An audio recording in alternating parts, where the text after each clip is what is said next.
We had a lovely time, and then Surasu took us to see a film called Nirmalyam. He had acted in a small role.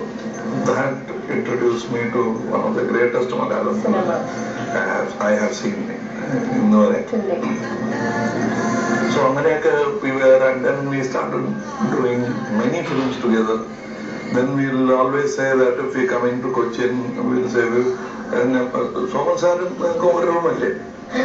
it became thing. We'll all be, for Ravi Kumar come. Glorified friendship. Everybody would know that we'll all stay in one room. ഒരു റൂമിൽ 5-6 പേരൊക്കെ കഴിഞ്ഞിട്ടുണ്ട്. ഞാൻ, സുരാജു, and just to control Mr. Suraju from drinking more than us. അത്രയേ ഉള്ളൂ, വേറൊന്നുമില്ല.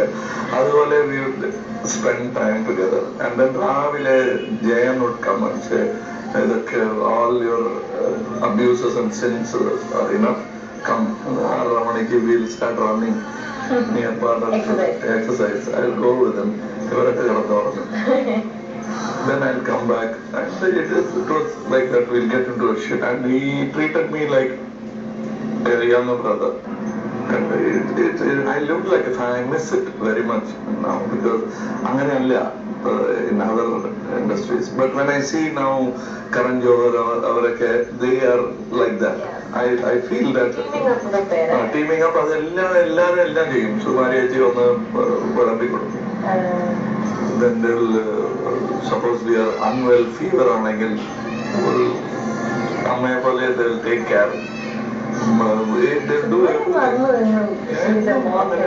But everybody was like that. Malayalam ഇൻഡസ്ട്രിയിൽ മാത്രമേ ആ closeness, Yes, I will strongly say that. വേറെ ഒരുപാട് ഇൻഡസ്ട്രികളിൽ ഞാൻ കണ്ടിട്ടുണ്ട്. That's why only what you call the nearest equivalent എന്ന് പറഞ്ഞാൽ അത് ഇപ്പോ I see the younger people in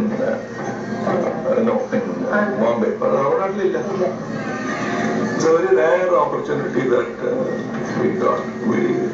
Somehow it was very enjoyable. I used to see, we would like eat at Ravile Soman, and I used to go Kodamangalathilu Kalli Shopil, morning breakfast. So we'll go, I'll get up at 5:30, reach the Kalli shop at 7:30. So there will be kappa and we'll first morning full fit. Breakfast is brain food. That's heavy. ഒരു condition director സൈഡിൽ നിന്ന് കല്ല് മാത്രം കഴിച്ചു, ബാക്കി എന്തെങ്കിലും എന്ത് വേണമെങ്കിലും കഴിക്കാം.